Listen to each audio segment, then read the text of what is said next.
Our next speaker is Elsi and Hispana.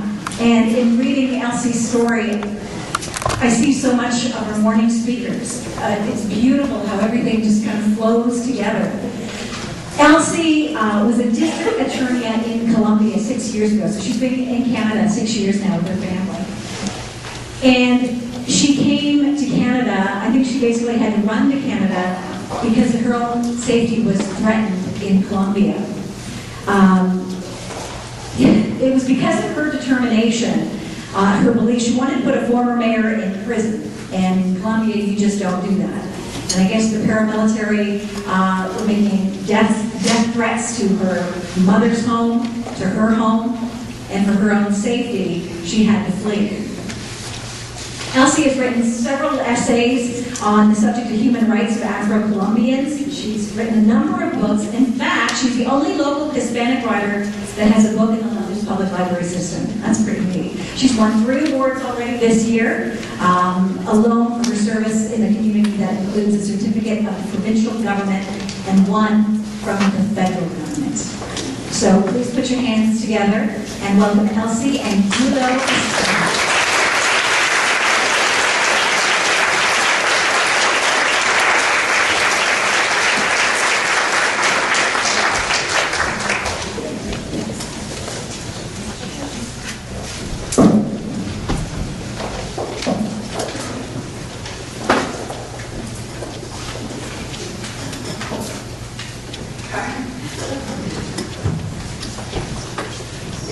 Get nervous when I see so many beautiful faces. I have been invited to this conference because according with the organizers, I'm a trailblazing woman. It is a job, Taya. Believe me, amazing women are you for standing every day and for not giving up. Thank you for that, and thank you for being in Canada. And thank you to all of you for allowing me to speak your words today. I have called this speech, Women Are Fighters and Dreamers. I'm someone who tried hard to find a place in this world. And when I have felt that doors have been closed, without a reason, I just fight. And I will fight.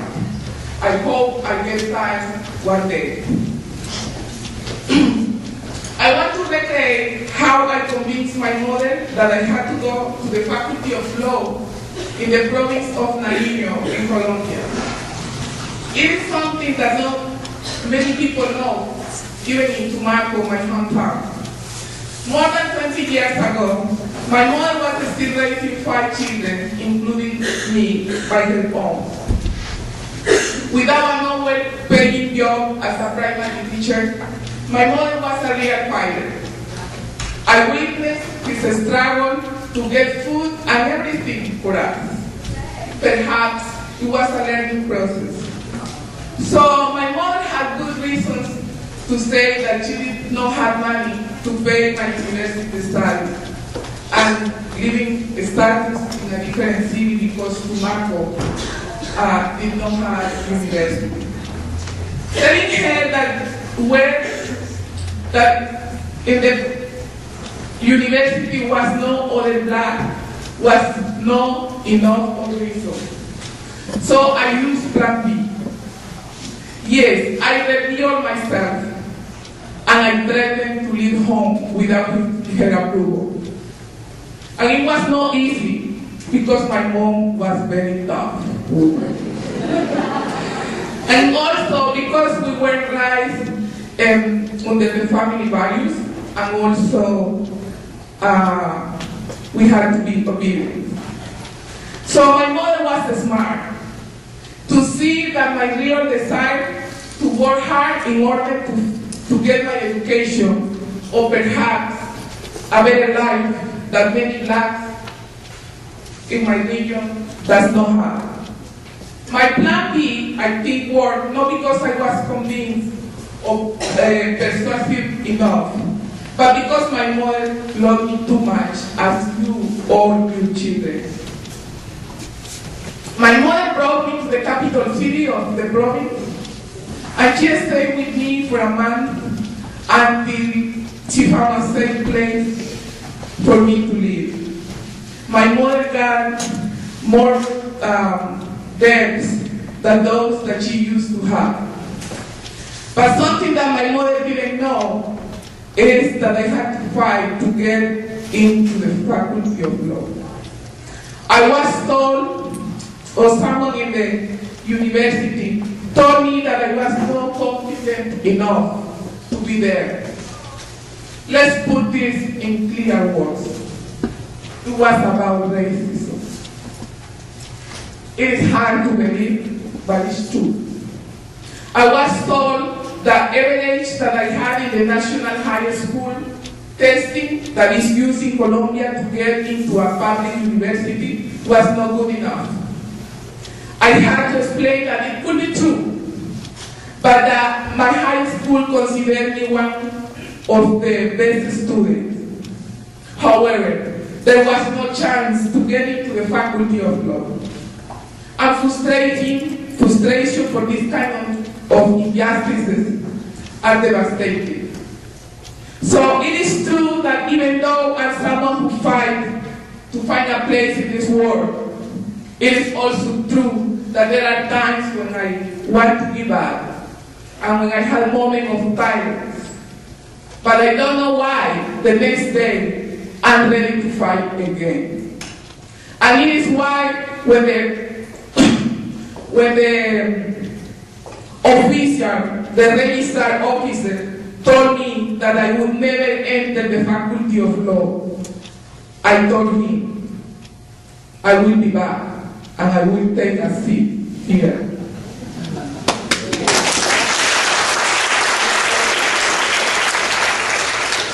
Until that moment, I had spent all my resources traveling from Tumaco to this place.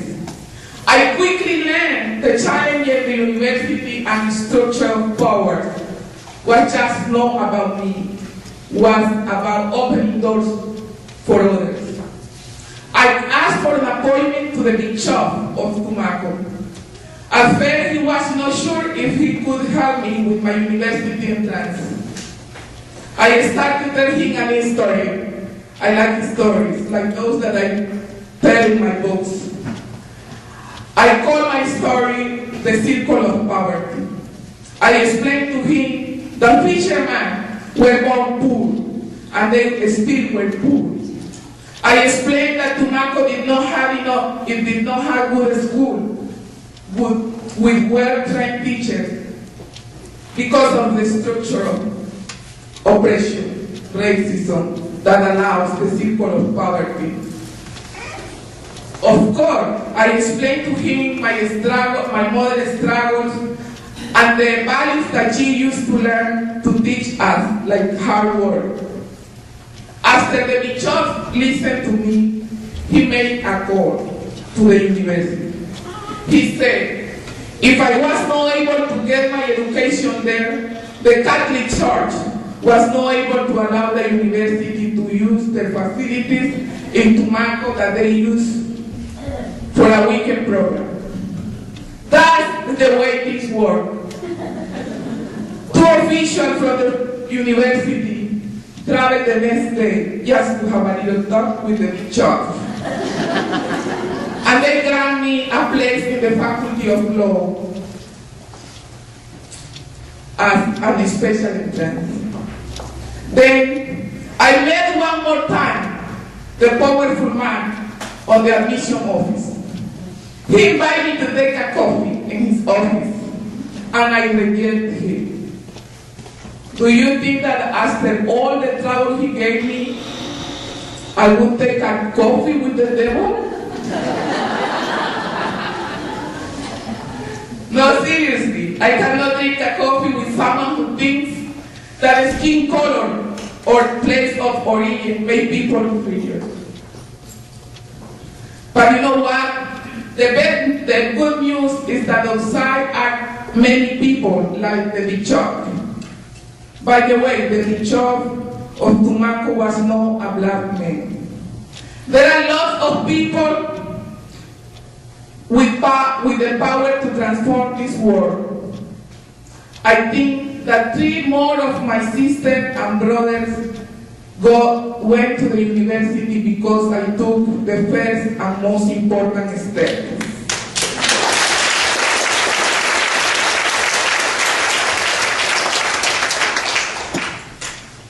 During 5 years in the Faculty of Law, I didn't see any blacks. But things improve, and things are going to improve.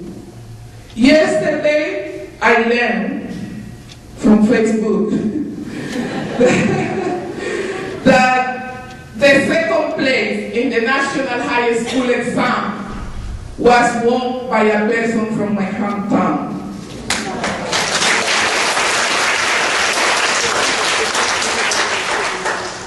So after I graduated from the university, and because I had married, I had to move to a big city. I had already my first child, and very soon came my daughter, a beautiful baby girl that today is 16. Please, Harry.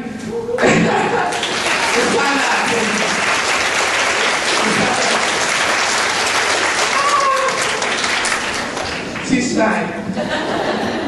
Yes, the girl is 16, the boy is 18, and I have been married with the same good man 20 years. So I was saying that I moved from the province to the capital city of Bogota. It was not easy to get the jobs I got, not because of the obvious scarcity of jobs, but because of institutional racism that exists in Colombia. And I think here too. But that is another story, right?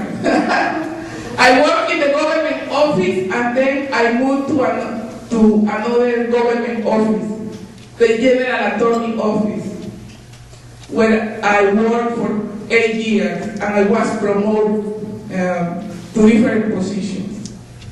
As a prosecutor district attorney, I strongly believe that corruption cannot be tolerated, especially in places like the Pacific Coast in Colombia, where people are poor. I was young and naive because I believe in justice. I did believe that we can get rid of the drug traffickers and corrupt politicians, but I got into a big trouble. This is why I came to Canada 6 years ago. There is nothing more painful to leave your country the way I did. And you feel betrayed by your country because of my job. But this is the price that I paid, because I did what I consider the right thing to do. Now, what do you do when you arrive to a country like Canada without knowing a word in English? And everybody at home had their own problem. The girl is happy, and she said that this is heaven. Right? That's good. But the boy is angry, and he's doing whatever stupidity at the school. And the school call you every day, or maybe when I was lucky, they call me once a week. And what do you do when your husband is frustrated because of the language barrier and unemployment that is still we face? And when this thing happens, relationship as a couple can be challenged. All these things happen at the same time, and nobody realizes that there is a woman, and that woman has problems too. What that we call post-traumatic stress disorder. But in this world, women are expected to hold the family, right? Women are expected to hold the world. And you know what? We know that there are times that we don't want to hold anything. Perhaps in my life, the more trouble I got in my life, the more blessed I am. It is why when all these things happened, I went to a social service office and I asked to my career counselor that I wanted to go back to the university. Not to study law because I already had enough, right? I want to do social justice and peace. And my career counselor here in London told me that I had to be realistic. He saw the possibility as impossible. It means that he told me that I'm a dreamer. And yes, he's right, I'm a dreamer. It was not that I did not know that language barrier is always a problem, but I think limits are in our minds. After that meeting, I decided one thing. I will be my own advisor. And as I'm my own advisor, I decide that I didn't care if someone is not patient enough because of my speaking. And I decide that I will go for my social justice degree. So, nobody told me that life is easy. And nobody has told me that getting a diploma in the University of Western Ontario is an easy thing.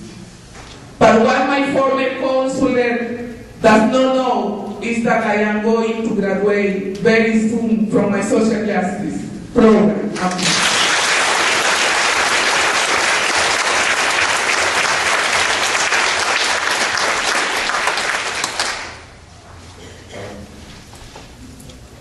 I want to finish by telling you that our experience and courage make us who we are. One thing is true. Dreams save us. Dreams keep us alive. And we have to believe in dreams. And after that, we have to do. We have to believe that we can change this world. We have to believe that we can make a better place by fighting injustices and prejudice and teaching those who are comfortable with the injustices around us. Please join me, stand up and say what I'm going to say. We are fighters and dreamers. So, we are fighters and dreamers. We are fighters and winners. What we are? Fighters and dreamers. Thank you very much.